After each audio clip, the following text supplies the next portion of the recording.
not only his own age, but he acts younger. Yeah. Okay? Does he want to be an old man? No. Do you? Do you? No. No, especially you. No. Mr. Brown, he's so great. Just Because Mr. his class is so funny because his class, like I love to like joke around and like I can come in here and joke around, but it's also I can be serious too.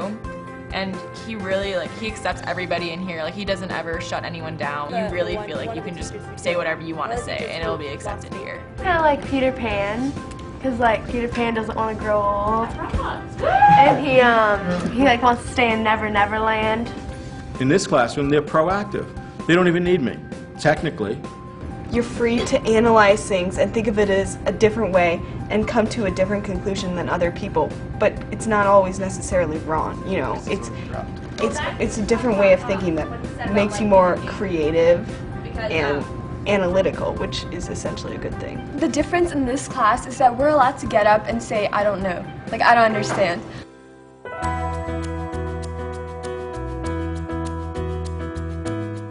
I put on the board, correct answer, wrong answer, no answer. And I said, what's unacceptable? And they get it, no answer. So they're very free to say, I don't know. When they're stumbling, I'll say, what's the first Socratic question? And then when they know, and they go, I don't know. Good. Everything starts with, I don't know. He's not in the game, like when he's talking to the guy. Every SOL is a test of deep reading because it's a multiple choice. So you have to read the material, understand it, and pick out the right answer. Well, Charlotte, okay, let me ask. Do you think life is a game yourself? And like, in what way though? Like, His books, they're challenging. Like, we read The Great Gatsby, like F. Scott Fitzgerald, right? Yeah. He wrote it, and that's what you read in college and stuff, and he makes it so we understand.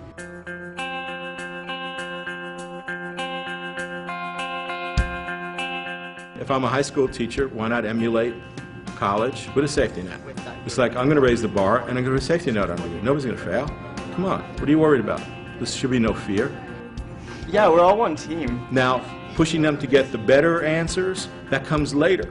But if I shut students down and say you're wrong, that kid will never respond again for the rest of the year.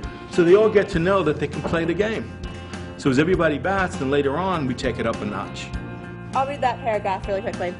The funny thing is, though, I was sort of thinking of something else while I shot the bull. But it's not a higher wall to climb over, it's just a longer racetrack.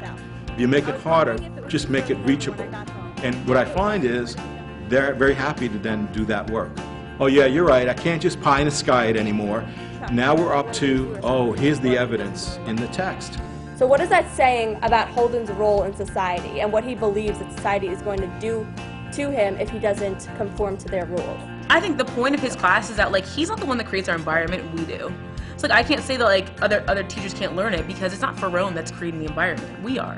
I feel like we're learning even more than what all these other classes are learning just because like this is the way it's always going to be. Like there are always going to be different points of views. Like I should always apply what I'm reading, all this literature, to me. My mantra is, what is every short story, what is every play, what is every poem, what is everything to do with, and they know it's us, human beings. I love pretty much every short story we've ever read in here. It's awesome. Because it's so relatable, and I feel like that's such a like big thing in our lives right now. We need to find things that we can relate to.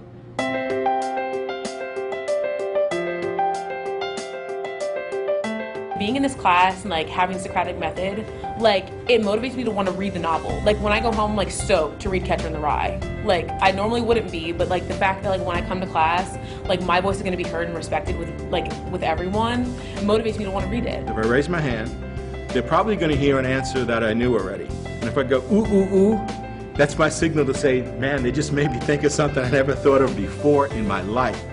And I'll share that with them. I say, I never saw that. That's why Mr. Ferone, like for me, is like he's one of my favorite teachers by far, because you can talk to him about anything and he'll be open to listen, and you can tell him things like he might not know and he'll be like, wow, I didn't know that. Like it's kind of good to hear a teacher be like, wow, I didn't understand that, or I didn't know that, thanks for telling me that, because that kind of makes you feel like, wow, you know? Well, I'm not embarrassed to say I don't know. I'm teaching them to say I don't know.